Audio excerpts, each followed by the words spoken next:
تو آؤ ایک دم جب جنت کے در کھلیں گے سب سے پہلے میرے نبی قدم رکھیں گے، پہلا قدم میرے نبی کا پڑے گا۔ اور آپ نے کہا میری سواری کی لگام بلال کے ہاتھ میں ہوگی جو میرے ساتھ ساتھ جنت میں داخل ہوگا، پھر امت کے غریب لوگ، پھر باقی لوگ، پھر باقی نبی، پھر باقی امتیں۔ جب اپنی جگہ سب بیٹھ جائیں گے تو نوکر آئیں گے، سلام، آداب، تسلیمات، سلام سلام سلام سلام۔ ایک آدمی سلام کرے تو آدمی کو خوشی ہوتی ہے، جب کروڑوں نوکر غلام سلام کریں گے تو اس کا ایک مزہ آئے گا۔ ابھی وہ مزہ لے رہے ہوں گے کہ ایک دم فرشتے آ جائیں گے، سلام علیکم سلام علیکم سلام علیکم۔ وہ کہیں گے بھائی آپ تو فرشتے ہو، آپ ہمیں سلام کیوں کر رہے ہو؟ وہ کہیں گے بما صبرتم۔ وہ جو برمنگم میں صبر کی زندگی گزاری، آج اس کے بدلے میں ہم سلام کر رہے ہیں۔ تو یہ اتنا خوش ہوں گے کہ اچھا ہمیں فرشتے سلام کر رہے ہیں، فرشتے ہمیں سلام کر رہے ہیں۔ ابھی وہ نشہ باقی ہوگا کہ میرے اللہ کا عرش یوں کھلے گا اور اللہ سامنے آ کر فرمائے گا سلام قولا من رب الرحیم، اب تمہارا رب بھی تمہیں سلام پیش کرتا ہے۔ میرے بندو، میری بندیو، اپنے رب کا سلام قبول کرو۔ اللہ اکبر۔ پھر میں قربان جاؤں، کہے گا حل رضیتم، راضی ہو، خوش ہو؟ بلکہ میرے نبی نے فرمایا ایک مرد عورت کا نام لے کر اللہ پوچھے گا، خوش ہو، راضی ہو؟ کوئی تکلیف، کوئی پریشانی، کوئی مسئلہ، کوئی حاجت، کوئی ضرورت؟ کہ نہیں اللہ، راضی راضی راضی۔ پھر اللہ کہے گا تو پھر اب میں تمہیں جنت سے اعلیٰ چیز دوں، جنت سے اعلیٰ۔ تو کہیں گے یا اللہ جنت سے اعلیٰ کیا ہے؟ جنت سے اعلیٰ کیا ہے؟ تو اللہ کہیں گے احل علیکم رضوانی فلا اسخط علیکم ابدا، جاؤ میں راضی ہو گیا، اب کبھی ناراض نہ ہوں، جاؤ میں راضی ہو گیا۔ اگر کوئی زندگی کی قیمت لگانی ہے تو یہ لگاؤ، کہاں بھاگے جا رہے میرے بھائیو؟ اپنے اللہ کو اپنی زندگی کا مقصد بناؤ، اس تک پہنچنے کا راستہ محمد مصطفیٰ صلی اللہ تعالی علیہ وسلم کی زندگی ہے۔ کوئی لمبی چوڑی محنت نہیں، مختصر سا اپنے آپ سے لڑنا ہے، ایک اللہ کے سامنے سر جھکانا سیکھو، جہاں ہو نماز کا وقت ہو سجدے میں سر رکھ دو، سجدے میں سر رکھو، کہ میرے نبی نے فرمایا میری آنکھوں کی ٹھنڈک نماز ہے۔ پھر مجھے کربلا یاد آ گیا کہ یہی مہینہ تھا، 10 محرم تھی اور جمعے کا دن تھا اور نماز کا وقت داخل ہوا، تو امام عالی مقام نے اپنے لشکر کے سردار زہیر سے فرمایا ان سے کہو جنگ بند کریں یا تھوڑی دیر کے لیے رک جائیں، میں نماز پڑھ لوں، ہمیں نماز پڑھنے دیں۔ تو زہیر نے گھوڑا آگے بڑھا کر کہا شمر سے تھوڑی مہلت دو، ہم نماز پڑھ لیں، پھر تم نے جو مرضی کرنا ہے، نماز تو پڑھنے دو۔ شمر نے کہا ہم نماز نہیں پڑھنے دیں گے۔ ایک اور کوفی کھڑا تھا، اس کا نام حسین بن نمیر، انہوں نے کہا تمہاری نماز ہوتی ہی نہیں۔ انہوں نے کہا لعنت ہے تم پر، جس گھر کی طفیل نماز ملی ان کی نہیں ہوتی۔ پھر انہوں نے واپس آ کر عرض کی حضور وہ نماز پڑھنے کے لیے جنگ نہیں روکیں گے۔ کہا اچھا پھر ہم نماز تو نہیں چھوڑ سکتے۔ میرے رب کی قسم اگر حسین نماز نہ پڑھتے تو انہیں کوئی فرق نہ پڑتا، لیکن ایک فرق پڑتا کہ پھر پیغام ادھورا جاتا، میسج ادھورا جاتا، اور میسج یہ دینا تھا کہ زیر خنجر بھی یہ پیغام سنایا ہم نے کہ ہم نے تلوار کی دھاروں کے نیچے بھی سر جھکانا ہے، اور ہم نے تڑپتے جسموں کے ساتھ بھی سجدہ کرنا ہے، اور ہم نے زخمی جسموں کے ساتھ بھی اللہ کے سامنے رکوع کرنا ہے، اور ہم نے خون آلود جسموں کے ساتھ بھی رب کے سامنے کھڑے ہو کے آنے والی نسلوں کو پیغام دینا ہے کہ نماز وہ ہے جسے اس وقت میں بھی نہیں چھوڑا جا سکتا، تاکہ کوئی یہ کہہ نہ سکے میں کیسے پڑھتا، میری جاب تھی میں کیسے پڑھتا، میری آنکھ نہیں کھلتی میں کیسے پڑھتا، میری عادت نہیں۔ اللہ کی قسم یہ جنتی نہیں تھے، جنت کے سردار تھے، صرف جنتی نہیں تھے، جنت کے سردار تھے، صرف جنتی نہیں جنت کے سردار۔ اور یہ سرداری کب ملی؟ محنت کے بعد نہیں، پہلے پہلے ہی ابھی ماں کا دودھ نہیں چھوٹا تھا کہ میرے نبی نے فرمایا حسن حسین جنت کے نوجوانوں کے سردار ہیں. اور ایسا پیار تھا کہ دونوں کو عرب سردار بچہ اٹھانا اپنی ذلت سمجھتے تھے. بچے نہیں اٹھاتے تھے، سب کے سامنے پیار نہیں کرتے تھے، لیکن آپ حسن حسین کو یہاں اٹھاتے، پھر یہاں ہی نہیں اٹھاتے تھے، یہاں کندھوں پہ بٹھاتے، یہاں. اور ایک عرب بدو حیران ہو کے دیکھ لیں، یا رسول اللہ یہ آپ کیا کر رہے ہیں؟ مطلب یہ کتنی عیب کی بات ہے کہ آپ جیسا سردار اور یہاں بچوں کو بٹھایا ہوا ہے. کہنے لگا آپ ان سے بہت پیار کرتے ہیں؟ کہا ہاں میں ان سے بہت پیار کرتا ہوں، اور صرف میں نہیں کرتا، اللہ بھی ان سے پیار کرتا ہے. اور بتاؤں، جو ان سے پیار کریں گے اللہ ان سے بھی پیار کرے گا، جو ان سے محبت کریں گے اللہ ان سے بھی محبت کرے گا، اللہ بھی ان سے محبت کرے. پھر ہم نے دعا مانگی، یا اللہ جو ان سے پیار کرے تو ان سے پیار کر، جو ان سے بغض رکھے تو ان سے بغض رکھ. حضرت حسن سر سے لے کر کمر تک اللہ کے نبی کی 100% کاپی تھی. چہرہ یہ آدھا حصہ اوپر والا نبی کے مشابہ، یہاں سے نیچے پاؤں تک علی کے مشابہ، باپ کے مشابہ. حسین اس کا الٹ، سر سے لے کر کمر تک علی کے مشابہ، کمر سے لے کر پاؤں تک اللہ کے نبی کے مشابہ. اس مشابہت پر ہمارے نبی کہا کرتے تھے حسن میرا بیٹا ہے، حسین علی کا بیٹا ہے. ہائے ہائے ہائے، کیا کیا لاڈ لڈائے اور کیا لوگوں نے کر دیا ان کے ساتھ. نماز جیسے عظیم عمل میں، نماز جیسے آپ رکوع میں ہوتے تو حسن آ کر نہ پاؤں میں گھس جاتے تھے، یہاں سے نکلتے ادھر، یہاں سے نکلتے یوں. سجدے میں جاتے تو کمر پہ بیٹھ جاتے تھے، فرض نماز کا سجدہ. تو ایک دفعہ، پہلی دفعہ جب یہ قصہ ہوا تو آپ نے سجدہ لمبا کر دیا، بچے کے اتارا نہیں، اٹھے نہیں، سجدہ لمبا کر دیا. پچھلے پریشان ہو گئے کہ اتنا لمبا سجدہ کہیں آپ فوت تو نہیں ہو گئے. تو جو پہلی صف میں تھے نا انہوں نے یوں کر کے دیکھا، چکر کی وہ دیکھا تو حسن کمر پہ چڑھے ہوئے. تو قریب ایک آدمی نے آگے ہاتھ بڑھا کے کھینچنا چاہا تو آپ نے یہاں سے دیکھا ہاتھ آ رہا ہے تو آپ نے اپنے ہاتھ سے یوں اشارہ، نماز میں یوں اشارہ کیا کہ میرے بچے کو نہ چھوڑو. جب حسن خود اترے پھر آپ سجدے سے اٹھے. کبھی حسین چڑھ جاتے تھے، کبھی حسن دونوں ہی چڑھتے تھے. یہ سر حسن کے بعد کبھی یہ کبھی وہ، کبھی یہ کبھی وہ. اور آپ حسن کو جب چھوٹے تھے زیادہ حسن، تو آپ حسن کو یوں زبان دکھاتے، اتنا بڑا عظیم نبی کیا ہو رہا ہے. تو وہ زبان، آپ کی زبان بڑی سرخ خوبصورت، تو وہ بچہ سمجھتا شاید یہ کوئی کھانے کی چیز، تو آگے یوں ہاتھ مارتے، پکڑنے کے لیے ہاتھ مارتا، پھر وہ بیٹھ جاتے. پھر آپ کہتے یہ میرا نبی گھر کی زندگی بتا رہا ہے. اور تمہیں تو بچوں کے پاس بیٹھنے کا وقت ہی کوئی نہیں. بیگم بھی کم جاب پہ جا رہی، خامد بھی جاب پہ جا رہا، پیچھے بچے ڈرگ بیچنے پہ لگے. اب تم کس کام کے ہو؟ کیا کرو گے اس دولت کو؟ جب نہیں ڈرگ بیچو، گستاخ ہو گیا، بدتمیز ہو گیا، تو اس دن دولت کو آگ لگا دو جا کے. آپ اپنے بچوں کو ٹائم دو، اپنے بچوں کو ٹائم دو. عورت کا کام کمانا نہیں ہے، عورت کا کام نسل کو بنانا ہے. قناعت سیکھو، قناعت تو آسانی سے مینج ہو جائے گا. قناعت نہیں تو پھر تو دنیا کے بادشاہ کی بھی ہوس پوری نہیں ہو سکتی. کھیلتے تھے، حسن حسین کی کشتی کراتے تھے، دونوں بھائیوں کی کشتی کراتے. ایک دفعہ دونوں کی کشتی ہو رہی اور حسین ذرا کمزور پڑ رہے تھے تو آپ اس کو شاباش دیتے، شاباش شاباش شاباش.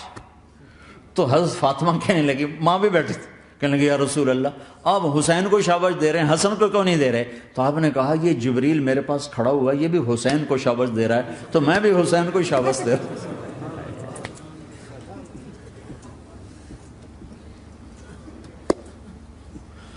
ایسی ہستیاں. لیکن ایک سبق ہے، یہ ہونا چاہیے تھا تاکہ امت کو پتہ چلے کہ دین کتنی قیمتی چیز. وہ جی اللہ بڑا غفور الرحیم ہے، میں نہ ہمیں ڈرایا کرو. ہاں اللہ بڑا غفور الرحیم ہے، لیکن اس کا کوئی عدل بھی ہے. رات کا شراب پینے والا اور رات کو مصلی پہ رونے والا برابر ہو جائیں گے؟ تو پھر یزید حسین کو ایک ہی جگہ بٹھا دو، پھر کربلاؤں کے لیے رونا چھوڑ دو.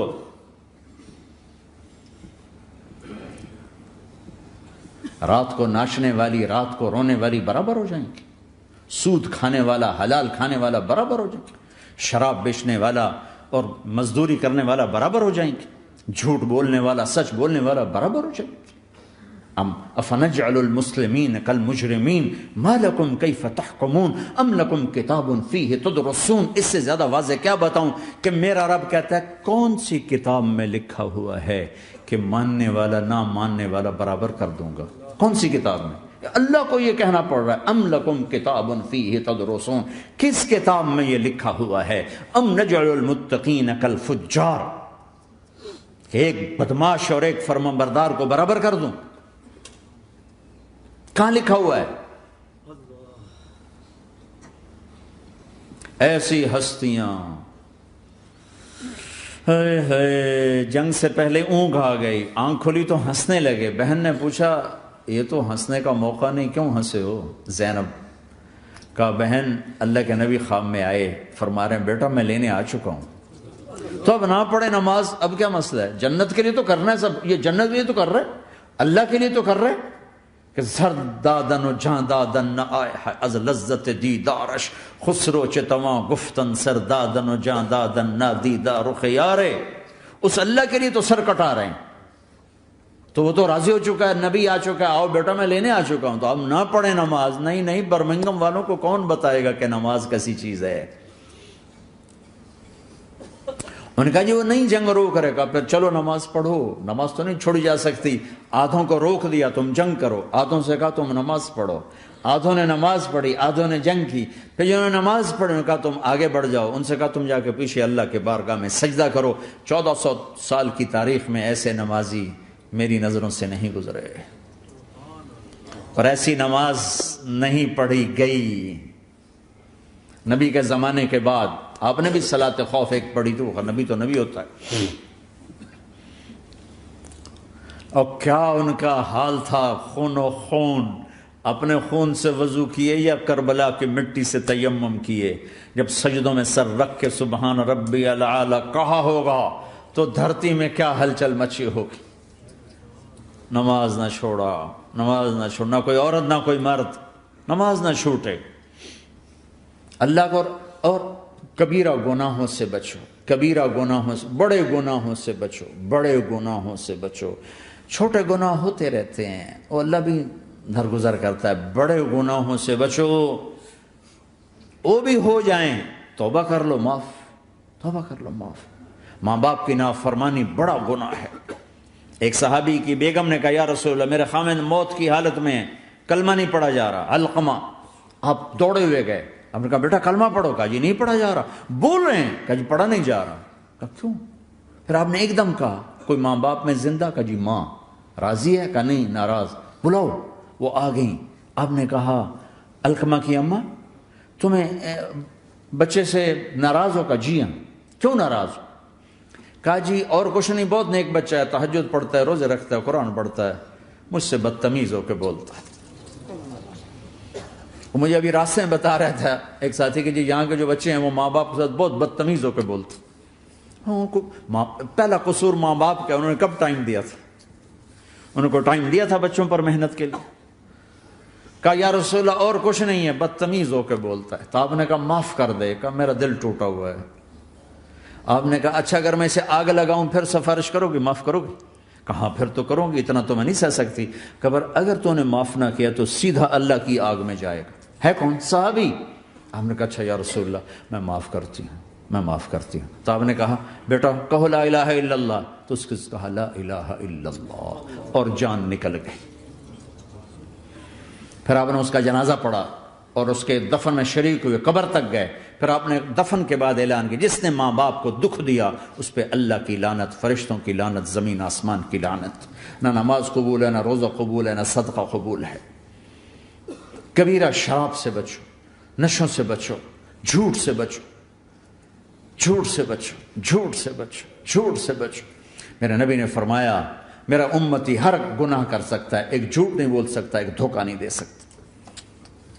دھوکہ نہ دو، خاص طور پر یہاں کے لوگوں کو دھوکہ دینا تو بہت بڑی گراوٹ ہے۔ یہاں کی حکومت نے تمہارے ساتھ کیا کچھ نہیں کیا، تم انہی کو دھوکہ دو۔ ٹیکس بچانے کے لیے جھوٹ بولو، کتنے پیسے بچا لو گے؟ جھوٹ بول کے تم نے سارا ملک بچا لیا تو اللہ کی قسم گھاٹے کا سودا تھا۔ پیسہ نہ بچاؤ، سچ کو بچاؤ۔ سچ پراپرٹی ہے، پیسہ پراپرٹی نہیں ہے، سچ پراپرٹی ہے۔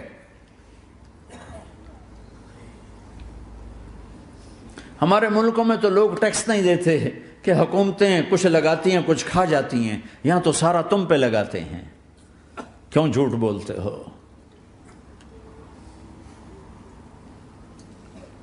کیوں دھوکہ دیتے ہو؟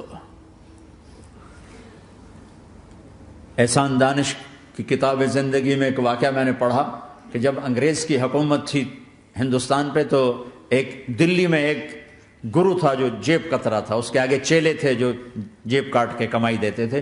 تو ایک دن ایک اس کا چیلا یعنی ایک لڑکا 2 روپے لے کر آیا، تو اس کے ٹیچر نے اس کو ڈانٹا کہ اتنے تھوڑے پیسے آج لائے ہو، صرف 2 روپے۔ تو اس نے کہا استاد جی آج بڑا موٹا مال پکڑا تھا، آج ایک انگریز کی جیب کاٹی تھی، بڑے پیسے تھے۔ لیکن جب میں 4 قدم چلا تو مجھے خیال آیا کہ اگر قیامت کے دن عیسیٰ علیہ السلام نے میرے نبی کو تانا دے دیا، گلہ دے دیا کہ آپ کے امتی نے میرے امتی کی جیب کاٹی تھی، تو پھر میں اپنے نبی کو کیا جواب دوں گا؟ اور میرا نبی میری وجہ سے شرمندہ ہو کہ بس اس شرم میں جا کر میں نے اس کو واپس دے دیے اور یہ اپنے کے 2 روپے کھسکا کے لایا ہوں۔ تو وہ گرو نے اس کو 10 روپے انعام دیا کہ بیٹا یہ تیرا آج کا انعام ہے کہ تو نے خوب کیا۔ تو تمہارا ان لوگوں سے واسطہ ہے، عیسیٰ علیہ السلام تانا دے بیٹھے تو کدھر جاؤ گے؟ جھوٹ نہ بولو چاہے سب کچھ دینا پڑ جائے، جھوٹ بول کے پیسہ نہ بچاؤ، دھوکہ دے کے کاغذات نہ بناؤ۔ یہاں کی لڑکیوں سے اس لیے شادی کرنا کہ میرے کاغذات بن جائیں، اللہ کے واسطے ایسی ذلت کے کام نہ کرو۔ میرے نبی نے فرمایا جس نے دھوکہ دیا میری امت سے نکل گیا۔ نماز چھوڑنے پر کہا اس نے کفر کیا، جس نے نماز چھوڑی کفر کیا، اور جس نے دھوکہ دیا میری امت سے نکل گیا۔ من غش فلیس منا۔ جھوٹ نہ بولو، دھوکہ نہ دو، سب کچھ چلا جائے جانے دو، سچ کا ساتھ نہ، سچ کا ساتھ۔ ابن خراش رحمت اللہ علیہ کے بارے میں مشہور تھا، زندگی بھر کبھی جھوٹ نہیں بولا۔ حجاج کا زمانہ، ان کے 2 بیٹے حجاج کے خلاف جنگ میں شریک ہو گئے، پھر ان کو شکست ہوگی، وہ بھاگ گئے، پھر چھپتے چھپاتے گھر پہنچ گئے۔ CID نے بتایا کہ وہ گھر آ گئے، تو حجاج نے کہا آج ابن خراش کا امتحان لوں گا۔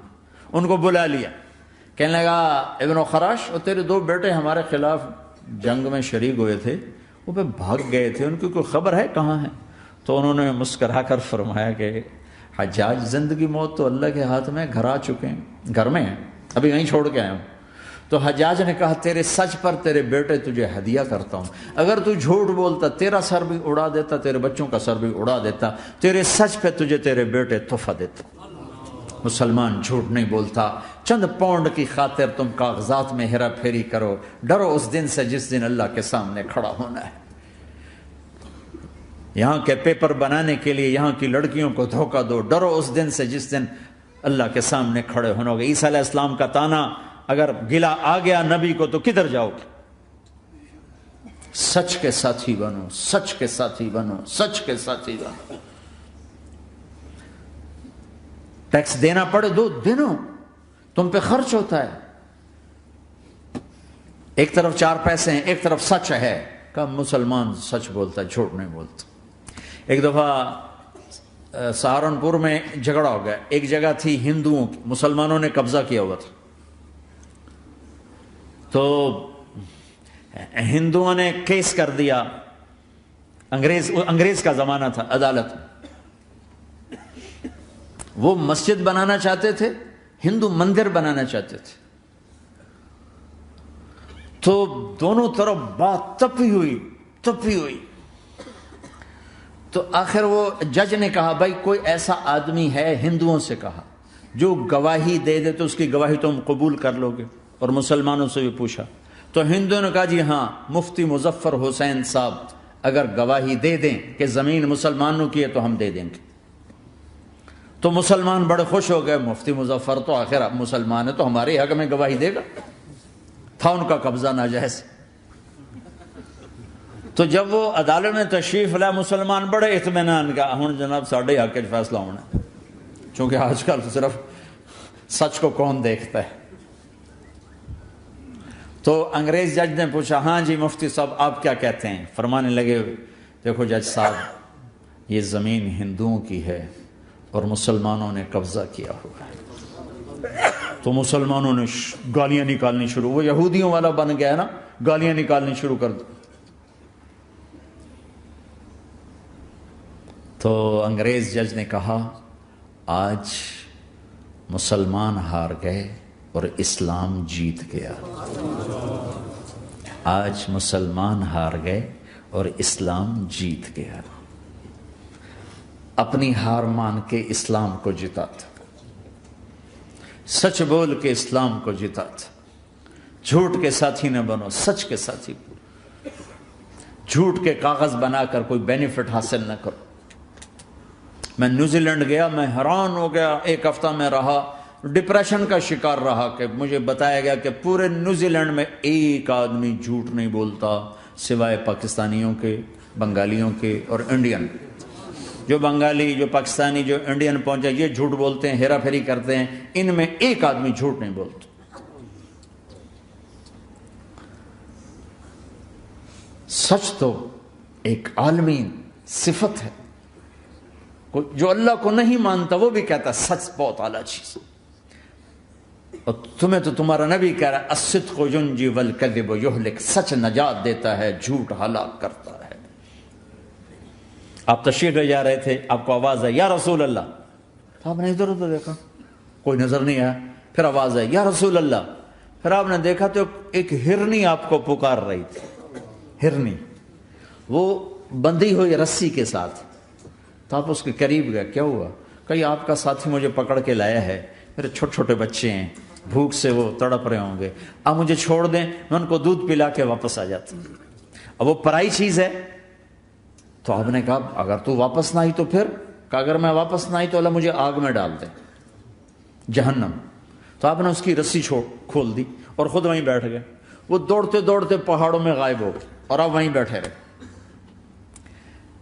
کچھ دیر کے بعد آپ نے دیکھا وہ پہاڑ سے اتر کر آ رہی تھی، کہ یا رسول اللہ میں حاضر ہو گئی۔ تو آپ نے اس کو رسی سے باندھ کے وہیں کھڑا کر دیا اور خود وہیں بیٹھ گئے۔ تھوڑی دیر ہوئی تو وہ آ گئے شکاری جو نے شکار کیا تھا، تو آپ نے کہا، ان کا نام کوئی نہیں موجود، تو آپ نے کہا میرے بھائی میری ایک درخواست ہے، آپ پوری کریں گے؟ کہ یا رسول اللہ کیوں نہیں؟ کہ یہ ہرنی مجھے ہدیہ کر دو۔ کہ یا رسول اللہ سب کچھ آپ کا ہے، کہ بس مجھے ہرنی چاہیے، کہ آپ لے لیں۔ تو آپ نے اس کی رسی کھولی، کہ جا بیٹی اپنے بچوں کے پاس موج کر، سچ نجات دیتا ہے، جھوٹ ہلاک کرتا ہے۔ تو اس نے یوں آپ کے سامنے سر جھکایا شکریہ کا اور 4 قدم دوڑی، پھر پیچھے مڑی، پھر آپ کو دیکھا، پھر یوں سر جھکایا، پھر آگے گئی، پھر تھوڑی دور گئی، پھر اس یوں پیچھے مڑی، پھر آپ کو دیکھا، پھر یوں سر جھکایا، پھر جہاں تک وہ نظروں سے اوجھل نہیں ہوئی وہ آپ کو مڑ مڑ کے یوں سلام کرتی گئی۔ سچ تو ایک ہرنی کو نجات دے گیا، تمہیں نہیں دیکھا۔ تمہیں کس پاگل نے کہا جھوٹ بول کے پیسہ بچاؤ، جھوٹ بول کے کاغذ بناؤ، دھوکے دے کے پیپر بناؤ؟ اللہ کے واسطے اس حقارت والی سوچ سے نکلو، انسانیت پر داغ نہ بنو، ان کے قدردان بنو جنہوں نے تمہیں پاسپورٹ دیے، جنہوں نے تمہیں تعلیم کے مواقع دیے، تمہیں ہر شے میسر کی، اور آخری ممکن حد تک تمہیں ظلم سے بچانے کی کوشش کی۔ محسن کے اوپر کیوں آئے تھے اس دیس میں؟ آئے ہو تو پھر دھوکے سے بچو، جھوٹ، مسلمان کہیں بھی ہو دھوکے سے بچتا ہے۔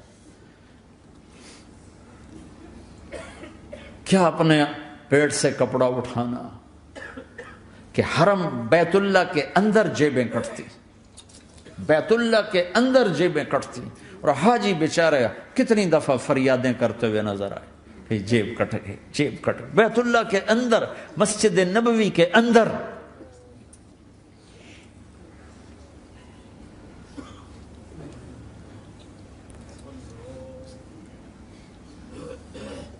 سوال ایسے نہیں آتا 3 کام جو کرے گا کبھی عزت نہ دیکھے گا، 3 کام جو کرے گا کبھی عزت نہ دیکھے گا، 3 کام جو کرے گا کبھی عزت نہ دیکھے گا۔ اور 3 کام جو کرے گا کبھی ذلت نہ دیکھے گا، 3 کام جو کرے گا کبھی ذلت نہ دیکھے گا، 3 کام جو کرے گا کبھی ذلت نہ دیکھے گا۔ جو جھوٹ بولتا ہے، جو ظلم کرتا ہے، جو دھوکہ دیتا ہے، جو جھوٹ بولتی ہے، جو ظلم کرتی ہے، جو دھوکہ دیتی ہے، عزت کے خواب دیکھنے چھوڑ دے، ذلت مقدر ہے اس جہان میں اس جہان۔ قوم ہو، فرد ہو، عورت ہو، مرد ہو، ظلم ہے، جھوٹ ہے، دھوکہ ہے، رب ذوالجلال کی قسم ذلت کے سوا کچھ نہ ملے گا۔ جو سچ بولتا ہو، جو عدل کرتا ہو، جو دیانتدار ہو، اس کے لیے عزت مقدر ہو گئی، ہو گئی، ہو گئی۔ سچ ایک فرد میں ہے، عدل ایک فرد میں ہے، دیانت ایک فرد میں ہے یا ایک قوم میں ہے، انہیں عزت دینا یقینی ہو گیا، میرا اللہ انہیں دے کے رہے گا، چاہے وہ اللہ کو مانتے ہیں چاہے اللہ کا انکار کرتے ہیں۔ آگے آخرت کا مسئلہ الگ ہے، یہاں قوم، فرد، قبیلہ، کوئی مذہب، پتھر کا پجاری، آگ کا پجاری، سچ بولتا ہے، ظلم نہیں کرتا، دیانتدار ہے، اللہ کی قسم اللہ اسے عزت کی زندگی دے گا۔ رات کا تہجد گزار، دن کا روزے دار، کہیں ظلم کرتا ہے، کہیں جھوٹ بولتا ہے، کہیں دھوکہ دیتا ہے، ذلت اس کے ماتھے پہ لکھ دی جائے گی، اور موت کے بعد کی ذلت بھی ساتھ اٹھے گی۔ تو اللہ کو راضی کرو، کیسے؟ کبیرہ گناہوں سے بچ کر، اس کے سامنے سر جھکا کر۔ دوسرا کام، اللہ کے بندوں کے ساتھ معاملہ کرو۔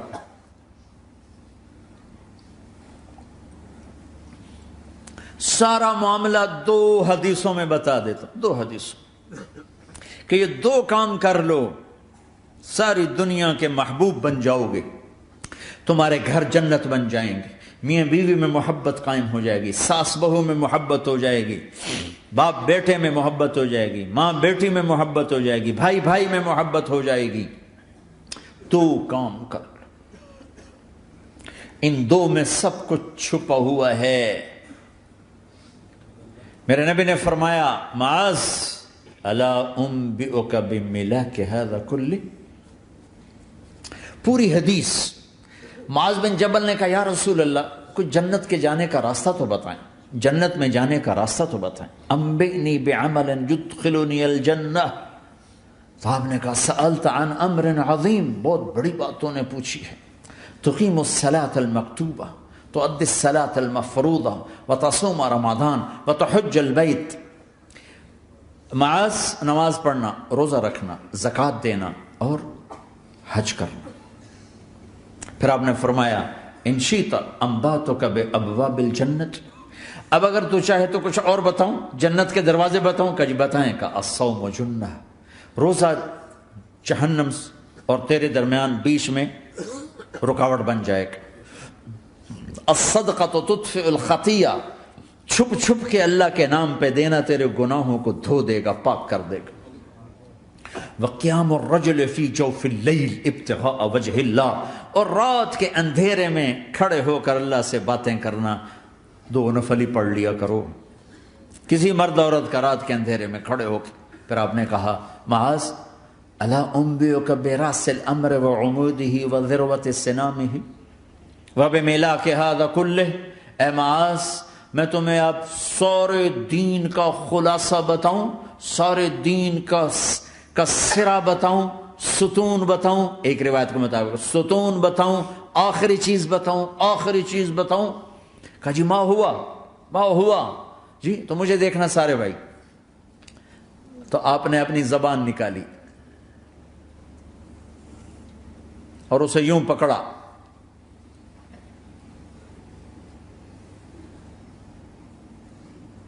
معاذ کف ھذا، معاذ اپنی زبان پہ قابو پا جا، یہ میری پوری شریعت ہے، یہ پورا دین ہے۔ یہ کس کو سمجھایا ہے؟ معاذ کو۔ کیسے سمجھایا؟ جیسے چھوٹے بچے کو سمجھاتے ہیں، ایکشن کر کے۔ صرف اتنا بھی تو کافی تھا، بھائی زبان کی احتیاط کیا کرو. ایسے سمجھایا جیسے چھوٹا بچہ. کیوں کہ مشکل ترین کام ہے. 22 ویلر ٹرالے کو بریک لگانا آسان ہے، یہ 2 انچ کی زبان کو بریک لگاتے ہوئے سارے بریک فیل ہو جاتے ہیں. اور جتنا آج گھروں میں فساد ہے اس کے پیچھے یہ زبان ہے. اور یہ کون ہے جس کو معصوم بچے کی طرح سمجھایا ہے؟ معاذ بن جبل. اور معاذ بن جبل کون ہے؟ میرے نبی نے کہا قیامت کے دن میری امت کے علماء کا جھنڈا معاذ کے ہاتھ میں ہوگا. اور یہ کون ہے؟ میں پچھلے مئی میں گیا ہوں، یہ مئی جو گزرا ہے، اردن ہمارا اجتماع تھا تبلیغ کا. میں وہاں گیا، عمان میں آگے اربد گئے. اربد سے 18 کلومیٹر 20 کلومیٹر آگے حضرت معاذ کا مقبرہ ہے. باپ بیٹا دونوں وہاں دفن ہیں. حضرت عمر کے زمانے میں انتقال ہوا. جب میں اندر گیا تو اوپر لکھا ہوا تھا تاریخ وفات 18 ہجری اور اب ہے 1435 ہجری.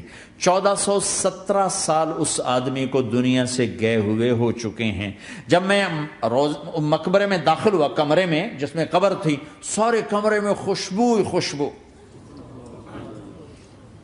قبر پر 2-4 چادریں پڑی تھیں. مجھے خیال آیا کہ میرے خیال ہے یہ چادروں پہ خوشبو لگی ہوئی ہے، وہ خوشبو آ رہی. اس وقت میں فاتحہ پڑھ کے واپس چلا گیا، جا کے نماز پڑھی. مسجد قریب تھی، مغرب کی نماز پڑھ کے پھر دوبارہ آیا. پھر میں کھڑا ہو کے سوچ رہا ہوں یہ کیسی خوشبو ہے. تو ایک آدمی میرے پاس کھڑا تھا، میں وہ ایسے کر کے نا چادریں سونگنے کی، شاید یہ چادروں میں خوشبو لگی ہوئی ہے. ایک آدمی میرے پاس کہنے لگا جناب یہ خوشبو چادروں میں نہیں ہے، یہ اس قبر والے کی ہے خوشبو، یہ 24 گھنٹے آتی رہتی ہے، 24 گھنٹے. پھر میں نے فزیکلی ایک ایک چادر کو سونگا، کسی ایک چادر میں کوئی خوشبو نہیں تھی. یہ وہ معاذ ہے جو 1417 سال ہو چکے ہیں مرے ہوئے اور قبر مہک رہی ہے.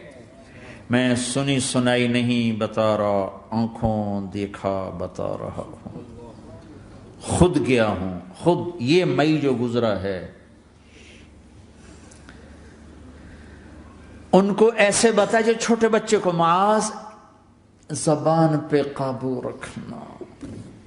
اگر زبان پہ قابو آ گیا تو میاں بیوی کی لڑائی ختم. اگر یہ تو ہو نہیں سکتا کہ اونچ نیچ نہ ہو، کبھی خامن تیز ہوگا تو بیوی زبان پہ قابو پا لے، کبھی بیوی تیز ہوگی خامن زبان پہ قابو پا لے. اگر دونوں ہی سیکھ گئے تو ان کا گھر جنت بن جائے گا. کبھی ساس اکھڑے گی تو بہو چپ کر جائے، کبھی بہو اکھڑے گی تو ساس چپ کر جائے، کبھی باپ اکھڑے گا تو بیٹا چپ کر جائے، کبھی بیٹا اکھڑے گا تو باپ چپ کر جائے. دعویٰ نہ کرے کہ میں باپ ہوں میرے آگے بولتا ہے. انسان ہے، خطا ہوتی ہے. اگر آپ بھائی یہ پیچھے نیچے مستورات بھی ہیں، اپنی زبان پہ قابو پانا سیکھ لیں. کسی کو دکھ دینے والا بول نہ بولے. المسلم من سلم المسلمون من لسانہ و یدہ. آپ نے فرمایا مسلمان ہے ہی وہ جو ہاتھ اور زبان سے کسی کو دکھ نہ پہنچائے. آپ نے کہا واللہ لا یؤمن واللہ لا یؤمن واللہ لا یؤمن. اللہ کی قسم ایمان والا نہیں، اللہ کی قسم ایمان والا نہیں، اللہ کی قسم ایمان والا نہیں. کون؟ شراب پینے والا نہیں، نماز چھوڑنے والا نہیں، زنا کرنے والا نہیں، جوا کھیلنے والا نہیں. کون؟ الذی لا یأمن جارہ بوائقہ. جو اپنے نیبر کو تنگ کرتا ہے وہ ایمان والا نہیں، جو اپنے پڑوسی کو تنگ کرتا ہے وہ ایمان والا نہیں، جو اپنے ساتھ رہنے والے کو تنگ کرتا ہے وہ ایمان والا نہیں ہے. اپنی زبان کو میٹھے بول کا عادی بنا لو، سہنا سیکھو. ہیرا کیا ہے؟ کاربن ہے. ہیرا کاربن ہے. ہیرا کیسے بن گیا؟ ڈائمنڈ کیسے بن گیا؟ پریشر کو سہتے سہتے سہتے سہتے اللہ نے اسے ہیرا بنا دیا. اگر تم ہیرا بننا چاہتے ہو، محبوب بننا چاہتے ہو تو غصہ پینا سیکھو، زبان پہ قابو پانا سیکھو. اپنی زبان کے اوپر اللہ نے 2 دروازے لگائے، بند کرنا. 32 تالے ہیں، ان کو بند کرنا سیکھو اللہ کے واسطے. اگر زندگیوں میں خوشی لانا چاہتے ہو تو برداشت کرنا سیکھو. اگر زندگی کو برباد کرنا ہے تو زبان کھول دو. جس کی زبان کھل گئی اس کا دین گیا. جس کی زبان ہاتھ میں آ گئی اس کا سارا دین ہاتھ میں آ گیا. حضرت لقمان کا فرمان ہے بیٹا میں چپ رہنے پہ کبھی اب پچھتایا، میں چپ رہنے پہ کبھی نہیں پچھتایا، مجھے چپ رہنے کا کبھی افسوس نہیں ہوا، مجھے جب بھی افسوس ہوا اپنے بولنے پر ہی ہوا ہے کہ یہ میں نے کیا کہہ دیا. ہائے ہائے، اگر تم خامند ہو تو بیوی کے لیے رحمت بن جاؤ، بیوی ہو تو خامند کے لیے رحمت بن جاؤ. ایک دوسرے کو عزت دو. ہاتھ اٹھانا، گالیاں دینا، یہ کہاں کی انسانیت ہے؟ پھر ہمارا معاشرہ جوائنٹ فیملی سسٹم ہے. ساس ہو کر، سسر ہو کر بچے اور بچی کی زندگی میں اتنا داخل ہو جانا کہ ان کی زندگی کو برباد کر دینا. یہ میرے پورے معاشرے کا ایک سلگتا ہوا، ایک جلتا ہوا، ایک دکھ دیتا ہوا، ایک اتنا بڑا روگ ہے کہ میں کتنے ہی آنسو بہاؤں تو میں اس غم کا حق نہیں ادا کر سکتا جو ہر گھر میں لڑائی ہے. ساس اور سسر کا بے جا دخل بچی کی زندگی میں، اس نے گھروں کو آگ لگا دی ہے. ہمارے پڑوسی ذمہ دار ہیں، ان پڑھ ہیں بڑے ذمہ دار، تعلیم اتنی نہیں ہے. تو ان کے ایک بچے کا میں نکاح پڑھانے گیا تو ان کے والد بیٹھے تھے نکاح سے پہلے، ایسے ہی تو مجھ سے کہنے لگے مولانا صاحب میری بیوی نے مجھ سے کہا کہ دیکھو ہم دونوں عمر گزار چکے ہیں، تو ایسا کرو اپنے بیٹے کا گھر الگ بناؤ اور اس کی بیگم کو وہاں لے کر آؤ. اگر یہاں لے کر آؤ گے تو ہم دونوں کہیں ان کی زندگی خراب نہ کر بیٹھیں اور ان کی زندگی میں دخل دے دے کر کہیں ان کی زندگی کو تنگ نہ کر دیں. میرے بیٹے کا الگ گھر بنا، وہاں اس کی بیگم لوگ کے لیے لے کر آ تاکہ ہم ان کی زندگی میں داخل نہ ہو سکے. میں حیران ہو کر ان کو دیکھ رہا کہ ان پڑھ باپ، ان پڑھ ماں، اور اتنی اعلیٰ درجے کی بات. اب ہر آدمی میں یہ سکت نہیں کہ اپنے بیٹے کے لیے الگ گھر بنائے، یہ تو ہمت ہے کہ ان میں دخل دینا چھوڑ دے کہ خامند سے زیادہ خامند کے ماں باپ اس کی بیوی پہ حق جتا رہے ہوں. یہ میرے نبی کی معاشرت نہیں ہے. میں دکھ سے کہہ رہا ہوں، آپ محسوس نہ فرمائیں. کوئی عورت ساس ہے تو محسوس نہ کرے، کوئی سسر بیٹھے محسوس نہ کریں. میں درد بھری فریاد کہہ رہا ہوں. یہ میرے معاشرے کا سلگتا ہوا ایک مسئلہ ہے، ایک گہرا داغ ہے جس نے زندگیوں کو تباہ و برباد کر کے رکھ دیا ہے. کہیں اس کا الٹ بھی ہوتا ہے کہ آنے والی لڑکی ایسی بدتمیزی کرتی ہے کہ اس کے خامند کے ماں باپ کو بے عزت کر کے رکھ دیتی، رشتہ داروں سے توڑ کے رکھ دیتی ہے. یہ کیسز بھی ہیں لیکن یہ تھوڑے ہیں، یہ دوسرے والے زیادہ ہیں. میں اپنے نبی کی معاشرت بتانا چاہتا ہوں کہ میرے نبی کی زندگی میں محبت کے سوا کچھ نہ تھا. کل کائنات کے نبی ہیں. اور حضرت عائشہ سے کہہ رہے عائشہ دوڑ لگا، عائشہ دوڑ لگا. کوئی یہاں کہہ سکتا ہے، کوئی مولانا کہہ سکتا ہے بیوی سے آؤ بیگم دوڑ، تمہارا توڑ گول تو گھر ہی نکے نکے تھی دوڑنا کتنے، چلو پوڑیاں چڑھ دے رہا کرو، پوڑیاں چڑھو. ہیں عائشہ دوڑ لگائیں. کون کہہ رہے ہیں؟ دو جہان کے سردار عائشہ دوڑ لگائیں. تمہاری تو بزرگی فوت ہو جائے. تو آپ نے صحابہ سے کہا ایک سفر سے واپس آ رہے، جاؤ بھائی سب آگے چلے جاؤ. وہ سارے آگے چلے گئے. جب وہ نظروں سے غائب ہو گئے، عائشہ آؤ دوڑ لگائیں. دونوں نے دوڑ لگائی. حضرت عائشہ فرماتی میں آگے نکل گئی. کچھ سال گزر گئے تو میں ذرا موٹی ہو گئی. تو ایک سفر سے واپس آ رہے تھے، آپ نے کہا صحابہ سے چلو بھائی آگے. سارے صحابہ آگے چل کے غائب ہو گئے، کوئی نظر نہیں آ رہا. تو پھر آپ نے کہا عائشہ دوڑ لگائیں. میں کہا لگائیں. کہا ہم نے لگائی تو میں ذرا موٹی ہو گئی تھی. تو نبی آگے نکل گئے. تو پھر آپ نے فرمایا ہذہ بتلک عائشہ، آج میں نے اپنا بدلہ لے لیا. اس وقت تم جیت گئی تھی، آج میں جیت گیا. آپ نے نبی کی زندگی پڑھو اللہ کے واسطے کہ آپ نے گھر کیسے چلائے. کھانے کو کچھ نہیں اور بیویاں خوش ہیں. سلوک تھا نا. کھانے کو کچھ نہیں ہے، 2 مہینے چولہا نہیں جلتا ہے، لیکن بیویوں کو ایسی محبت تھی کہ وہ قربان ہوتی جا رہی. اور یہاں سب کچھ دے کر گھروں میں آگ ہے، اس لیے کہ بول ٹھیک نہیں، نہ خامد کا بول ٹھیک ہے نہ بیوی کا بول ٹھیک ہے۔ اور عام طور پر زیادتی چونکہ مردوں کی طرف سے ہوتی، کبھی عورتوں کی طرف سے بھی ہوتی، میں تو دونوں کے لیے بات کر رہا ہوں۔ اس زبان کو میٹھا کرنا سیکھ لو۔ اگر اپنے گھروں کو چین سے، سکھ سے بھرنا چاہتے ہو تو چیزوں سے نہیں آئے گا، تمہارے سلوک سے، بیہیویئر سے آئے گا۔ اپنے سلوک اچھے کرو، اپنے رویے اچھے کرو۔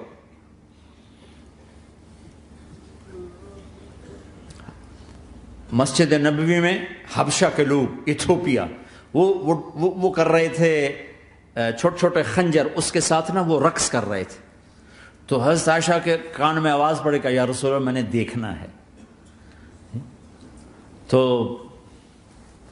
کوئی ہمارے جیسا ہوتا کہتا تو لایا نہیں کرتی، فضول کام دیکھتی، تو نبی کی بیوی کو چل بیٹھ قرآن پڑھ، چل مصلی پہ بیٹھ جا، چل تسبیح پڑھ۔ تجھے خیال کیسے آیا؟ دنیا میں دین مٹ رہا ہے، تمہیں خیال کیسے آیا کہ تو تماشا دیکھتی ہے؟ آپ نے کہا آؤ دیکھتے ہیں۔ خود آپ دروازے میں کھڑے ہو گئے اور عائشہ کو پیچھے کھڑا کر لیا۔ عائشہ رضی اللہ فرماتی میں آپ کے پردے میں کھڑی ہو کر میں دیکھتی رہی یہاں تک کہ آپ تھک گئے، ہمارے نبی تھک گئے، اور تھک کے نا کبھی یوں ہو جاتے، یوں ہو جاتے، ایک پاؤں کا سارا پھر کہنے لگے عائشہ بس نہ کریں۔ میں نے کہا نہیں ابھی میرا دل نہیں بھرا۔ کہا اچھا ٹھیک ہے۔ پھر کبھی یوں ہو رہے ہیں، کبھی یوں ہو رہے ہیں، کبھی یوں ہو رہے ہیں، کبھی یوں ہو رہے ہیں۔ حضرت عائشہ کہتے ہیں جب میں نے کہا بس، پھر آؤ واپس آ۔ یہ میرے نبی کی زندگی ہے۔ تم لان تان سے زندگی بنانا چاہتے، ساس سسر بہو پر بیٹے سے بھی زیادہ حق جتانا چاہتے۔ یہ عام معاشرے کی بات بتا رہا ہوں کہ بہت تباہی ہے۔ میں تو مسائل سن میں نے تو اب اس دفعہ یہ ارادہ ہے کہ اب میں فون چھوڑ دوں گا، نہیں رکھوں گا، کہ میرے اندر ہمت ہی نہیں رہی کہ میں گھروں کے مسائل، میرا کلیجہ پھٹنے کو ہو۔ ایسے ظلم ہیں، ایسے ظلم ہیں۔ ہمارا سسرالی معاشرہ بڑا ظالم ہے، بڑا ظالم، 99.99% ظلم ہے۔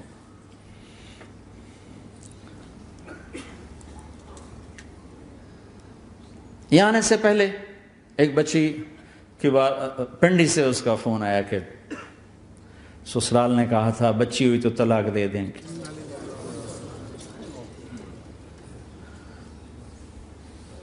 بچی ہو گئی، میں نے ہاتھ جوڑے، پاؤں پکڑے، میرا کیا قصور ہے، اللہ کی تقدیر ہے۔ طلاق دے دی، نکال دیا گھر سے۔ حج میں 2 بچے بچی ساتھ تھے ابھی میرے حج میں، تو 22-23 سال کا بچہ تھا، اتنی سال کی بچی تھی، تو وہ میرے ساتھ حج میں اکٹھے تھے۔ تو ہم عرفات میں تھے، تو وہ بچہ میرے پاس آ گیا اور کہا بس مولانا میں اپنے گھر سے بڑا تنگ ہوں اور میں نے فیصلہ کیا میں جاتے اپنی بیوی کو طلاق دے دوں گا۔ میں نے کہا شادی کتنا عرصہ؟ کہا 3 سال۔ میں نے کہا بیٹا ایسا نہ کرو، میں جب حج سے ہم واپس جائیں گے نا عزیزیہ میں، تو تم دونوں میاں بیوی میرے پاس آنا۔ تو ہم جب واپس گئے تو میں نے پہلے اس کی بچی کو بلایا اور وہ خود ہی ملنے آ گئے کہ میرے کچھ مسائل ہیں۔ پھر اس نے بیچارے نے اپنا دکھڑا شروع کیا، تو کہا جی 1 سال بچہ نہیں ہوا تو میری ساس نے مجھے اتنا ذلیل کیا، سسرال نے، یہ تو بانجھ ہے، یہ تو بانجھ ہے، اس کا تو ہونا ہی نہیں ہے، اور اتنے تانے کہ میرے ماں باپ بھی رو برا حال، میرا رو برا حال۔ پھر آخر یہ ہوا کہ چلو میڈیکلی دیکھا جائے، ٹیسٹ کیا گیا تو فالٹ بچے میں نکلا، میں تو کلیئر تھی، تو پھر میری ساس کی ٹیپ بدل گئی۔ تو تقدیر ہے، تقدیر میں لکھا تھا ایسے ہی، تقدیر ہے، اب تقدیر آ گئی، اللہ کی رضا پہ پہلے اس کو ذلیل کیا ہوا تھا، اور جب بیٹے میں فالٹ نکلا تو اب یہ تو تقدیر ہے، تو اللہ کی رضا پہ راضی ہو جائے۔ یہ چھوٹے چھوٹے مسائل۔ جب میں نے تھوڑی سی ان سے سٹنگ کی تو ابھی میں اس سے فون سے ان ٹچ ہوں کہ کہیں یہ پھر بے وقوفی نہ کر بیٹھے۔ کہا مولانا ہمارا گھر سکھی ہو گیا پر ماں باپ دونوں ناراض ہو گئے. میں نے ان کی ناراضگی کی فکر نہ کر, انہیں راضی کرنا تیرے ذمے, تیری بیوی کے ذمے نہیں ہے, تو اپنا حسن سلوک باقی رکھ. اس حد تک یہ ہمارے گھروں میں جو نہ جاننے کی وجہ سے دیکھو تمہارے یہاں ٹریفک کا سسٹم کتنا اچھا ہے, 10,000 گاڑیاں چل رہی ہیں اور ٹریفک بلاک نہیں ہوتی, چل رہی ہوتی, چونکہ ہر آدمی اپنی لائن میں چل رہا ہے. اور ہمارے پاکستان میں 10 گاڑیاں کٹھی ہو کے سر پھنسا کے کھڑی ہو جاتی ہیں, ساری رات کھلوتے رہتے ہیں, راہ نہیں دیندے, کھلوتے ہیں کئی دفعہ, او تو ہٹ, او تو ہٹ, او تو پیچھے ہو, 200 گاڑیاں ادھر 200 ادھر. یہ چونکہ میں روز سڑکوں پہ چلتا ہوں, روز یہ تماشا دیکھتا ہوں. اگر تم اپنی لائن میں رہو تو کوئی فساد ہی نہیں, جب تم اپنا بیریئر کراس کرتے ہو پھر فساد شروع ہو جاتا.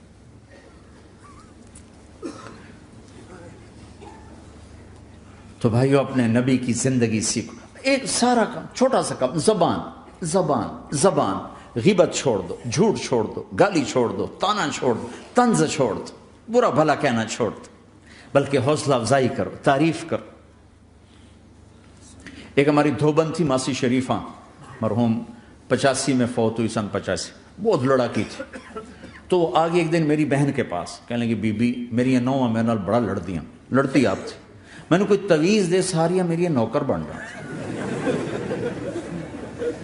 تو وہ میری بہن نے ایسے نا ایک کاغذ پر نا وہ کوئی لکیریں لگا کے تو ایسے بالکل رول کر کے کہا کہ ماسی شریفہ جب تیری لڑائی شروع ہو نا تو نے یہ تعویذ یہاں رکھنا ہے,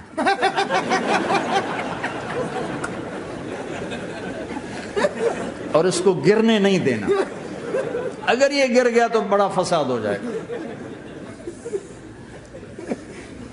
اب کیا چکر تھا, وہ چپ کرانا تھا اس کو, لڑائی تو ساری اس کی تھی. ہفتے کے بعد وہ آ گئے, بی بی تو تا ایسا تویت دیتا ہے ساری لڑائی مک گئی, کیوں جو ماسی شریفہ آپ چپ ہو گئی, یا وہ شروع ہوتا وہ ایسے کر کے بیٹھ جاتی, لڑائی ختم. تو میں سب کو یہ تعویذ دے کے جا رہا ہوں, جب تمہاری لڑائی شروع ہو تعویذ یہاں رکھ لینا, بولنا نہیں. دیکھنا چند دنوں میں تمہارے گھروں میں محبت کے پھول کھلیں. یہاں بہت زیادہ طلاق بڑھ چکی ہے, تھوڑے دنوں میں طلاق جو ایک دوسرے کی برداشت نہیں ہے. یہ میرے نبی کی زندگی ہے, برداشت کرو. دوسری بات میرے نبی نے فرمایا, میرے بیٹے انس تمہیں ایک عظیم سنت بتاؤں, عظیم. حدیث کا اسلوب یہ نہیں, میں اس کو زیادہ واضح کرنے کے لیے اس کا تھوڑا سا اسلوب بدلا ہے, مطلب ایک ہی ہے. میرے بیٹے انس تمہیں حدیث پڑھ سناتا ہوں. یا بنی ان استطعت ان تصبح وتمسي وليس في قلبك غش لاحد فافعل, ثم قال وذلك من سنتي ومن احب سنتي فقد احبني ومن احبني كان معي في الجنه. اس کو میں یوں بیان کرتا ہوں, میرے بیٹے انس تمہیں ایک عظیم الشان سنت بتاؤں. ذالکہ کا ترجمہ, میں تمہیں ایک بہت بڑی سنت بتاؤں, بہت بڑی سنت. ہم تو ذرا ابھی نیچے چل رہے ہیں. میرے نبی نے کہا بڑی سنت بتاؤ. کہا یا رسول اللہ کیا؟ کہا صبح شام اپنے دل کو لوگوں کے بغض سے صاف کر دیا کر. جس گھر کو صبح شام صاف کیا جائے کتنا وہ چمکدار ہو جائے گا. جس کپڑے کو صبح شام دھویا جائے, پریس کیا جائے, کتنا چمکنے لگ جائے گا. تو دل بھی ایک گھر ہے, دل بھی ایک کپڑا ہے, اس پر داغ لگتے ہیں. جب میں کسی کے ساتھ نیگیٹو ہوتا ہوں تو اس کا اثر اس کے دل پہ جاتا ہے. تو میرے نبی نے فرمایا بیٹا چونکہ آندھی بہت زیادہ ہے تو صرف ایک دفعہ جھاڑو دینا کافی نہیں ہوگا, صبح بھی جھاڑو دینا ہے اور شام کو بھی جھاڑو دینا ہے. اور رات کو سونے سے پہلے یہ کہہ کے سویا کرو, یا اللہ میں نے سب کو معاف کیا. کوئی معافی مانگنے آ جائے تو دیر نہ کرنا, فوراً معاف کرنا. اور تم سے خطا ہو جائے تو معافی مانگنے میں دیر نہ کرنا. کوئی تم سے زیادتی ہو جائے تو معافی مانگنے میں دیر نہ کرنا. اور تم پر زیادتی کر کے کوئی معافی مانگنے آ جائے تو معاف کرنے میں دیر نہ کرنا، اللہ کی رحمت تمہیں ایسے چھاؤں میں لے لے گی۔ دل کو صاف رکھو، بے حساب جنت میں جاؤ گے، بغیر حساب جنت میں جاؤ گے۔ دلوں کو صاف کرنا سیکھ لو۔ اپنے دل کو جھاڑو سے دیکھو نا، اگر ہم اپنے گھر کو صاف نہیں کریں گے تو کتنا گندا ہو جائے گا، اور صاف کریں گے تو چمکدار ہو جائے گا۔ دل تمہارا گھر ہے، اس کو اللہ نے اپنے لیے پسند کیا ہے، اس کو صاف کرو صبح بھی شام بھی۔ یا اللہ میں کسی سے ناراض نہیں۔ اگر تم اس مجمع میں ایسے لوگ بیٹھے ہو جو کسی سے تم بولتے نہیں ہو، بھائی بھائی ہے، دوست ہے، میاں ہے، بیوی ہے، چاچا ہے، بھتیج، آپس میں اگر تم کٹے ہوئے ہو، ہاتھ جوڑتا ہوں، اٹھتے ہی صلح کر لو۔ چونکہ میرے نبی کا فرمان ہے جب دو مسلمان آپس میں لڑ پڑیں اور بات نہ کریں تو اللہ ان کے سارے عمل مردود کر دے، تو کہتا جب تک یہ صلح نہیں کریں گے ان کا کوئی عمل قبول نہیں ہے۔ تو اپنے دل پہ پتھر رکھو، معاف کرو، خود جا کے معافی مانگو، چاہے جتنا اس میں تمہیں زور لگانا پڑے مانگو۔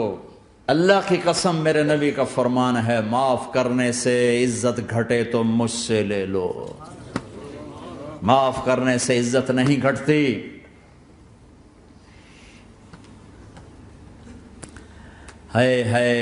ایک بچے نے معافی مانگی اور ماں اس کو کہہ رہی تو اتنا بے غیرت ہو گیا ہے کہ تو نے معافی مانگی۔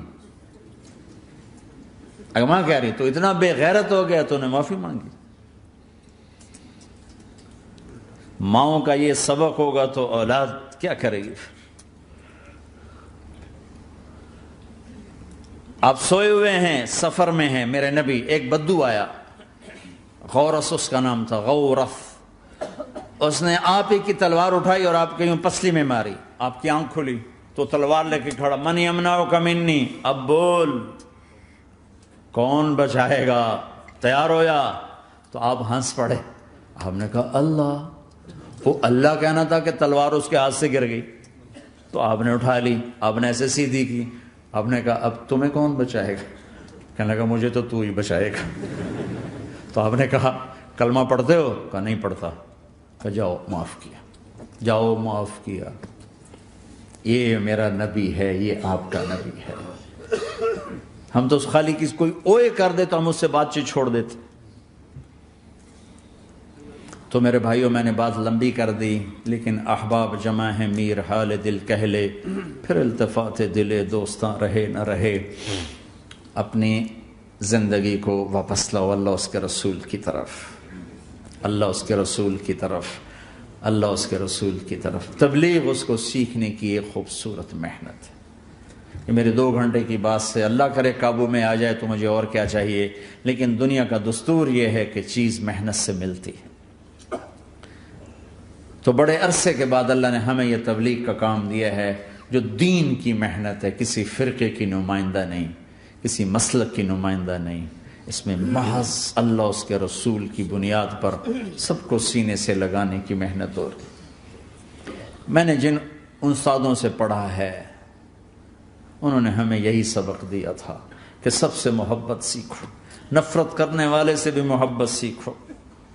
ہمارے ایک ساتھی جواد وسیم صاحب ڈراموں میں ہوتے تھے، پھر 4 مہینے لگے ان کے، تو وہ بتانے ملنے آئے تو ساتھ ایک ہمارے مولوی صاحب تھے، وہ کہہ رہے تھے مولانا یہ جواد صاحب ہیں، یہ ڈراموں میں کام کرتے تھے، اب ان تبلیغ میں 4 مہینے لگا لیے، اب ہم کہہ رہے ہیں کہ یہ ڈرامے چھوڑ دیں۔ تو مولانا نے فرمایا جو وہاں گرے پڑے ہیں ان کو کون اٹھائے گا، ان کو کون اٹھائے گا؟ تو انہوں نے ذرا غصہ دلانے کے لیے کہا مولانا وہاں لڑکیاں ننگی ناچتی ہیں۔ تو مولانا نے کہا ہماری ہی بیٹیاں ہیں، ہماری ہی بیٹیاں ہیں۔ کوئی مولوی صاحب کہہ سکتا ہے ناچنے والی کو میری بیٹی ہے؟ کہا ہماری ہی بیٹیاں ہیں۔ میں نے اس استاد سے قرآن سیکھا ہے، انہوں نے ہمیں محبت سکھائی ہے کہ محبت دو، لوگوں کو محبت دو، محبت۔ عامر خان سے میری ملاقات ہوئی، میں نے اس کو کوئی دین کی بات نہیں کی، صرف محبت دی۔ اب تک اس کے میسج آتے، کہ میں زندگی میں کسی سے متاثر نہیں ہوا، تم پہلے آدمی ہو جس سے میں متاثر ہوں۔ میں نے کوئی جادو کیا؟ صرف محبت، لوگوں کو محبت دو، قریب ہوں گے۔ میں جب گیا بڑی مشکل سے اللہ نے، ملاقات کا کوئی راستہ ہی نہیں تھا، وہ مجھے نہیں جانتا تھا، میں اسے نہیں جانتا تھا، تو کوئی موقع نہیں مل رہا تھا ملاقات کا۔ تو اللہ نے شاہد آفریدی کو بھیج دیا۔ شاہد آفریدی اس کی دوستی تھی، ہمارا جو کرکٹر ہے۔ میں نے اس سے فون پر کہا یار میری ملاقات تو کرا۔ اس نے ملاقات کروائی، تو اس نے مجھے کہا آدھا گھنٹہ ہے، آدھا گھنٹہ۔ جب میں پہنچا میکسیمم پونا گھنٹہ، میں نے کہا ٹھیک۔ میں گیا تو وہ سہما ہوا چہرہ کہ بھئی مولانا آ گیا، پتہ نہیں کیا کہیں گے، بھئی یہ تو کیا کر رہا ہے، تو حرام کر رہا ہے، ناچ رہا ہے، گا رہا ہے، توبہ کر، ابھی تیرے لیے دوزخ کا فیصلہ ہو جائے، پتہ نہیں کیا ہوگا۔ وہ ڈرا ہوا، سہما ہوا تھا۔ تو میرا ایک دور کالج لائف تھا، میرے اللہ نے مجھے ہدایت دی، اور میں 3 دن کے لیے میں اس دوست کو، اس کی نسلوں کو دعائیں دیتا ہوں جو مجھے زبردستی پکڑ کے لے گیا۔ نہ میرا تبلیغ سے کوئی تعلق، نہ واسطہ، نہ میں کوئی ان سے متاثر۔ ایک لڑکا تھا، بنگالی تھا، گشت کرتا تھا، لیکن میں اس سے ذرا متاثر نہیں ہوا۔ میرا دوست متاثر ہو گیا تھا، تو میں تو ان کے قریب سے نہیں گزرتا تھا۔ تو وہ اور میں اسکول میں اکٹھے آ رہے تھے، کالج میں اکٹھے آ رہے تھے، تو وہ متاثر ہوا، وہ 3 دن کے لیے جا رہا تھا، تو مجھے بتائے بغیر میرا ہاتھ پکڑ کے لے گیا، مجھے کام ہے چلو میرے ساتھ، اور میں اس کو انکار نہیں کر سکتا تھا، یہ میرا اس کا تعلق تھا۔ اب بھی اسی طرح بھائیوں جیسا تعلق، میں اس کا احسان ماں، مجھے زبردستی لے گیا۔ ہمارے پنجابی کی مثال ہے، کبے نو لت لگی وہ سدھا ہو گیا۔ وہ جو ہوتا ہے ہنچ بیک ہوتا ہے نا، اس کو کسی نے لات ماری تو سیدھا ہو گیا۔ مہربانی بھائی تیری لات سے میں سیدھا ہو گیا، تو مجھے تو وہ کبے والی لت پہ گئی۔ تو اللہ نے مجھے اس طرف لگا دیا۔ اور جب میری کالج لائف، میں نے کالج کا بہترین سنگر تھا، اسکول کا بہترین، یہ جنید جمشید کیا ہے جو اس زمانے میں یہ سارا کو اٹھایا میں نے سارا کیا ہے۔ تو اب وہ بیچارہ ایسے بیٹھا ہوا، تو میں نے اس سے بیٹھتے ہی فلموں کی باتیں شروع کر دی۔ اور تھوڑی دیر بعد کہ میں نے محسوس کیا کہ فرام 60 to 72 جو فلم انڈسٹری کو جتنا میں جانتا تھا اتنا وہ نہیں جانتا تھا، تو اس کے اوپر میرے علم کا روپ پڑ گیا، اس کی لائن کا علم تھا نا۔ تو حیران پریشان، یہ واز تو ہو رہے، تو کبھی دلیپ کمار کی باتیں شروع ہو گئیں، کبھی راج کپور کی شروع ہو گئی، اور کبھی محبوب صاحب شروع ہو گئے، کبھی مدن موہن شروع ہو گئے۔ وہ آدھا گھنٹہ تو یوں ہی گزر گیا۔ تو آدھے گھنٹے کے بعد میں نے کہا جی ہمارا تو ٹائم اوور کا نہیں، اٹھیں چلے ادھر چل کے بیٹھتے ہیں۔ وہ کھانے کی ٹیبل پر تھے تو ہم وہاں جا کے بیٹھ گئے، پھر وہیں باتیں شروع ہو گئیں۔ جب اس کا سارا خوف دور ہو گیا اور ریلیکس ہو گیا، اس میں پونے گھنٹے سے 50 منٹ گزر گئے تھے، تو پھر میں نے کہا عامر بھائی آپ حج پہ آئے ہیں، اگر آپ اجازت دیں تو آپ کو اپنے نبی کا حج سنو۔ کہنے لگے ہاں جی ضرور سنائی۔ پھر میں 1.25 گھنٹہ بولتا رہا، اور وہ ایسے کر کے یہاں سے وہ یوں نہیں ہوا، 1.25 گھنٹہ ایسے بیٹھ کے یوں سنتا، ہلا نہیں اپنی جگہ سے۔ لوگ محبت کے بھوکے ہیں، تم فتوے دینا شروع کر دیتے۔ جنید جمشید کے بارے میں مجھے پتا چلا کہ ساتھی اس کے گھر کھانا نہیں کھاتے کہ حرام کمائی، وہ بہت ڈس ہارٹڈ ہے، نیا نیا تبلیغ میں آ رہا تھا۔ میرا آگے کہیں سفر تھا، جماعت میں جا رہے تھے، کراچی سے آگے جانا تھا، تو میں نے اسے فون کیا کہ میں آ رہا ہوں، میں کھانا تیرے گھر کھاؤں گا۔ تو وہ کہنے لگا میرے گھر؟ میں نے کہا ہاں تمہارے گھر۔ پھر کہنے لگا میرے گھر؟ میں نے کہا ہاں تمہارے گھر۔ کہا واقعی میرے گھر؟ میں نے کہا ہاں واقعی تمہارے گھر۔ کہا یہ تو میرا تو گھر تھا، کوئی نہیں کھانا کھاتا، کہتے حرام ہے۔ میں نے کہا میں اتنا بڑا مولوی نہیں ہوں، میرا گزارا ہو جائے گا۔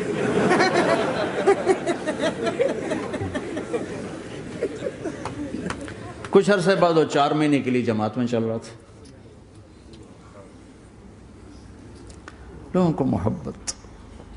میں رائمنڈ میں بیٹھا تھا، ایک شخص آ گیا، کہا جی وہ مبارک سینما لاہور میں تھا، اس کا مالک آ رہا تھا چند دنوں سے رائمنڈ، آج وہ کچھ گھر سے لے کر آیا تو ایک دی وہاں کسی رائمنڈ میں کسی کو پیش کی، تو اس نے انکار کر دیا، میں نہیں کھاتا، آپ کی کمائی حرام ہے۔ تو بہت زیادہ شرمندہ ہو رہا، میں نے کہا اسے لے آؤ جلدی سے میرے پاس۔ وہ اس کو لے کر آئے تو میں نے کہا جی کیا نام ہے؟ کہا جی ہارون. کیا کرتے ہو؟ تو اس نے سر یوں کر لیا, وہ چھوٹا سا بزنس ہے. میں نے کہا کیا بزنس ہے؟ بہت چھوٹا موٹا بزنس ہے. میں نے کہا بھائی بتاؤ تو صحیح. کہ سینما ہے, سینما ہے. میں نے کہا کون سا سینما؟ مبارک سینما. مبارک. میں نے کہا مبارک؟ ہاں وہ جس میں شمع پروانہ میں نے دیکھی تھی وہ مبارک صاحب اس کے جو اونر تھے, پہلے ان کی فوٹو آتی تھی, مر گئے تھے وہ, ان کا سیڈ میوزک چلتا تھا, بعد میں فلم چلتی تھی. وہ مجھے ایسے دیکھنے لگا کہ یہ کیا کہہ رہا ہے. اور میں نے اسے یوں دوستی لگائی. دن کے بعد دیکھا تو اتنی بڑی داڑھی کے ساتھ 4 مہینے لگا. لوگ فتوے دینے میں بڑی جلدی کرتے, بدگمان بڑی جلدی ہوتی. کسی میں 100 خوبیاں ہوں, ایک کمی ہو, ساری پہ کانٹا پھیر دیتے. میں اپنے ڈیرے میں تھا, ایک انجینئر پڑھا لکھا بڑا آ گیا. تم تبلیغ والے منافق ہو, تم تبلیغ والے جو ہے اوپر سے کچھ ہو اندر سے کچھ ہو, یہ کرتے شروع. میرے ڈیرے میں تھا, مجھے بولنا نہیں تھا, میرا مہمان تھا. مہمان تو جوتا بھی مارے تو ہمیں سہنے کا حکم ہے. میں چپ کر کے سنتا رہا. جب وہ سارا کچھ بول بیٹھا تو میں نے کہا بھائی صاحب اللہ تعالیٰ نے پرفیکشن نہیں مانگی, کاؤنٹنگ کہا ہے. کاؤنٹنگ کروں گا, 100 نمبر نہیں مانگے. کہا ہے میں کاؤنٹنگ کروں گا, اگر تمہارے 51 ہوئے تو باقی معاف کر دوں گا. تو جو گناہ عیب ثواب آپ بتا رہے ہیں, ممکن ہے اللہ معاف کر دے ان نیکیوں کی وجہ سے جو تبلیغ والے کر رہے ہیں. اور کسی کو برا کہنا یہ اپنے برا ہونے کی پہلی نشانی ہے. میرے نبی نے فرمایا کسی کے برا ہونے کے لیے یہی کافی ہے کہ دوسرے کو برا کہے. یہ میں اسے نہیں کہا, یہ ویسے آپ کو بتا رہا ہوں, اس کو یہ میں نے نہیں کہا, آپ سے عرض کر رہا ہوں کہ میرے نبی نے فرمایا کہ کسی کے برا ہونے کے لیے اتنا ہی کافی ہے کہ دوسروں کو برا سمجھو. میں نے کہا اللہ نے کاؤنٹنگ رکھی ہے, کاؤنٹنگ. اور میں نے کہا یہ جو حکومت پاکستان ہے یہ کوئی اتنی اچھی حکومت نہیں ہے, لیکن یہ بھی اپنے رعایا کے لیے اتنی رحم دل ہے کہ جو لڑکا 33 نمبر لے اس کو پاس کر دیتے ہیں. 67 نمبر نہیں لیے کوئی بھی نہیں کہتا کہ تو فیل ہے, سب کہتے تو پاس ہے, تو پاس ہے, تو پاس ہے. فیل ہونے کا تانا کوئی نہیں دے سکتا, پاس ہے. ٹھیک ہے. میں نے کہا اللہ اس حکومت پاکستان سے کروڑوں گنا زیادہ مہربان ہے. پتہ نہیں کون سی نیکی پہ مہربان اگر جاؤ, لیکن جو کہ مزاج بن گیا ہے تنقید. یہاں تک ایک کہنے اللہ جی ویکھو جی نور جہاں 27 رمضان مر گئی, شب قدر مر گئی. میں کہا اللہ تے کیس کرو ہن, جا اللہ تے مقدمہ کرو بھائی نور جہاں 27 رمضان کو کیوں مر گئی. 27 رمضان کو کوئی آدمی اپنی مرضی سے مر سکتا؟ اتنی مقدس رات, اتنا مقدس دن, تو کوئی بات تو اللہ کو پسند آئی جو اس کی موت دی. لیکن ہماری عادت بن گئی کمیاں پکڑنا, ٹانٹنگ کرنا, چھلنی کر دینا سینہ. اپنے اب دھنی اپنی دھن, تجھے کیوں فکر ہے اے گل دلے صد چاک بلبل کی, تو اپنے پیرہن کے چاک تو پہلے رفو کر لے. کیوں اوروں کے عیب دیکھ دیکھ خود بھی اپنے غیظ و غضب میں اور اپنے حسد کا شکار اور کبھی بغض کا شکار. ارے اندھے بن جاؤ گا, مجھے کچھ نہیں نظر آتا, میں صرف عیب نہ, میں صرف خوبیاں دیکھوں گا, عیب نہیں دیکھوں گا. لوگوں کو قریب کرو, پیار کرو, محبت دو. بیوی خامند کو محبت دے, اظہار کرے. خامند بیوی کو محبت دے, اظہار کرے. میرے نبی نے فرمایا بیویوں کے لیے زیب و زینت اختیار کرو. میرے نبی نے فرمایا اپنی بیویوں کے لیے زیب و زینت اختیار کرو. اور عورتوں کو ترغیب دی, فرمایا ام سلمہ میرے لیے ایسے میک اپ کرتی ہے جیسے جنت کی حور اپنے خامند کے لیے میک اپ کرے گی. کیا خوبصورت زندگی بتائی. ام عائشہ کو لقمے بنا بنا کے کھلاتے تھے. محبت تو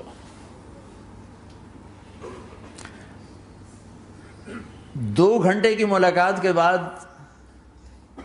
جب ہم نکلے تو نیچے تک چھوڑنے آیا عامر خان. حج کے بعد میں نے کہا ایک ملاقات اور ہو جائے گا, ضرور ہوگی. پھر اس کا میسج آیا کہ میں مدینے چلا گیا ہوں، معذرت چاہتا ہوں۔ میں نے کہا میں مدینے آ جاؤں گا، میں مدینے پہلے ہو آیا تھا حج سے پہلے۔ تو اس نے کہا کہ آپ 14 تاریخ کو آ جائیں، 4 سے 6 کا ٹائم میں نے آپ کے لیے رکھا ہے۔ تو میں، جنید اور ایک اور ساتھی ہم دوبارہ وہاں چلے گئے 4 بجے، 4:15 ہم اس کے ساتھ ہماری شوٹنگ شروع ہوئی، 4:15 سے 10:15 تک 6 گھنٹے مسلسل، اور اس کے ماتھے پہ ذرا نشان نہیں آیا کہ میں بور ہو رہا ہوں۔ اور اس کے بعد ہم اٹھے، اس کا جی نہیں چاہ رہا تھا کہ ہم اٹھ کے چلے جائیں، محبت۔ پھر ایک امتحان پڑ گیا، میں اجتماع میں تھا رائمنڈ کے پچھلے سال، اس کا میسج آ گیا میری فلم تلاش آ رہی، اس کی کامیابی کی دعا کرو۔ اے چنگی بڑی، میں کہا اب کیا کروں،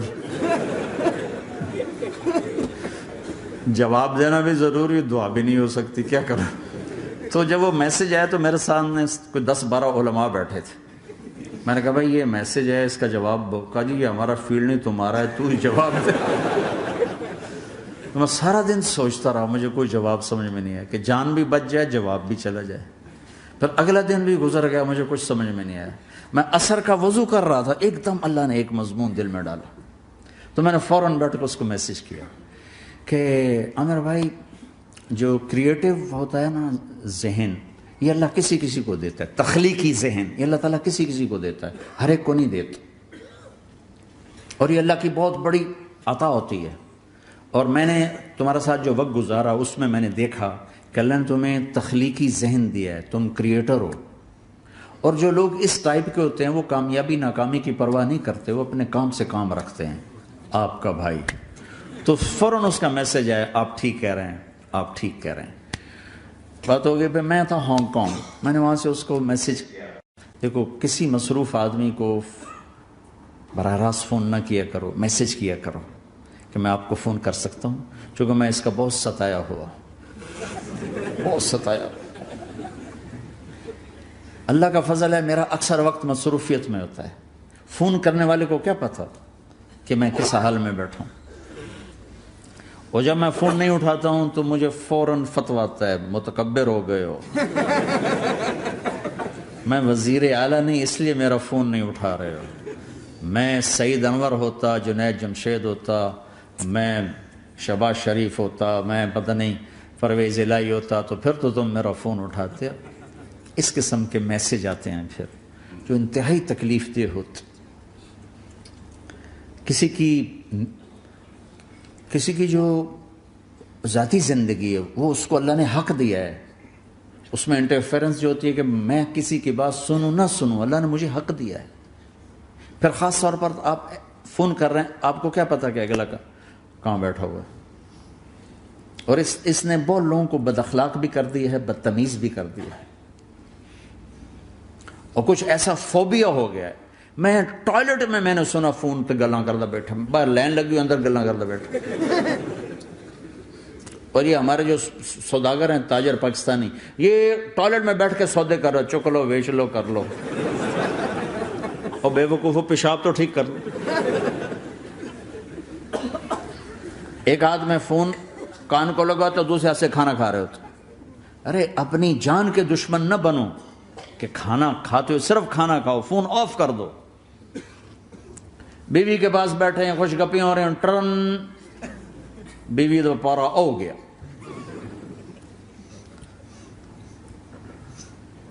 آپ ان سے سبق سیکھو جو ہفتہ اتوار چھٹی کرتے ہیں، واقعی چھٹی کرتے ہیں، فون بھی ان کا آف ہوتا۔ تمہیں کون سا ہابڑا پڑ گیا ہے کہ سوتے ہوئے بھی فون، بیوی کے پاس بیٹھے ہوئے فون، کسی کی نجی زندگی میں، پرائیویٹ زندگی میں اس قدر دخل اندازی، یہ بدتمیزی کی انتہا ہے۔ چونکہ میں اس کا دکھی ہوں، اس لیے مجھے نہیں پتا یہاں تمہارے یہاں کیا دستور ہے، لیکن میرے ساتھ یہی ہوتا ہے کہ ایک ایک نمبر سے 30 کالیں آ رہی ہوتی۔ ایک دفعہ میں بھول گیا، فون بند تھا، میں رات کو نفلوں میں تھا، جب سلام پھیر کے بستر پایا تو دیکھا 80 کال ایک نمبر سے آئی تھی، ایک نمبر سے 80۔